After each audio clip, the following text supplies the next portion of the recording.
Okay, we're back on a few videos here we've been doing, and we're talking about homeowners versus short sales, loan mods, deficiency judgments, and now we're going to talk about deed in lieu.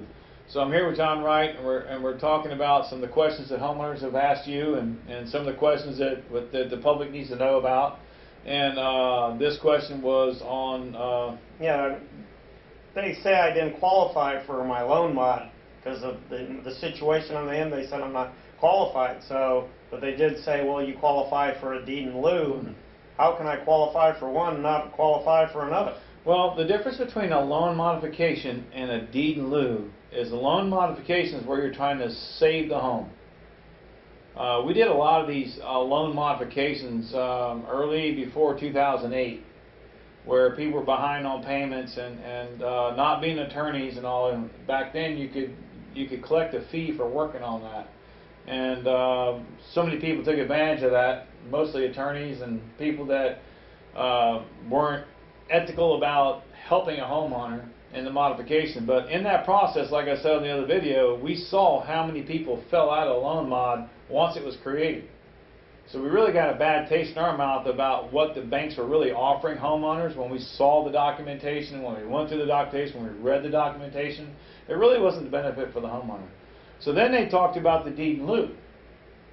So the deed in lieu is saying, the bank's saying, hey, Mr. Homeowner, Mr. John, we just want you to deed the property back to us. And you walk away maybe owing us money, maybe not. Well, that's not good. Yeah, that's not good. Shouldn't I know if I am or not? Yeah, you should. And if the bank is talking to you about a deed in lieu, meaning that you're going to sign over the deed because the property is in your name, but the bank has a mortgage against your property. So in order for the bank to get that property, there's only a couple ways they can get it. That's if you deed it back to them by signing a deed back to the bank, or them foreclosing on the property. That's only a couple of ways you're going to get the bank's going to get the property back.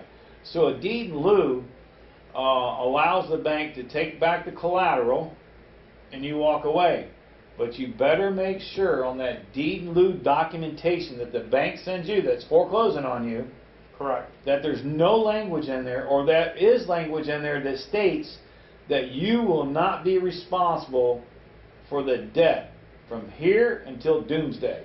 Whatever that is, you want to get somebody to really look at that. You want to get somebody with legal eyes, an attorney or somebody to look at that documentation. We do it for free. We just look at it and we highlight what may or may not be in your best interest. We can't tell you what to do. Correct. You have to make your own decisions. We can just show you what we've seen in the past from the process of deed in lieu. Now, if you have more than one mortgage on a property, you can't do a deed in lieu.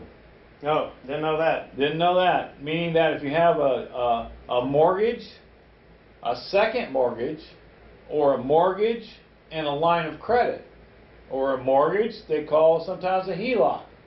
If you have that, the first bank can't take the property back because there's mortgages on the other side of that. So that means they would be responsible for those mortgages. No, so the first bank would have to pay the second bank. Or they would have to come to some kind of agreement. And I've never seen that happen in 15 years.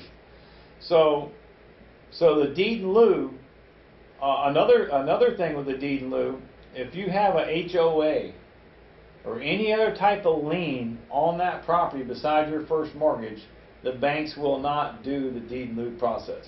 So I haven't paid my homeowners association in forever. Oh, well, then if you haven't paid your homeowners association forever, then you're more than likely not going to get a deed in lieu because somebody's responsible for that HOAs, and the banks are not going to take on something additional to the property they're taking back at a less amount.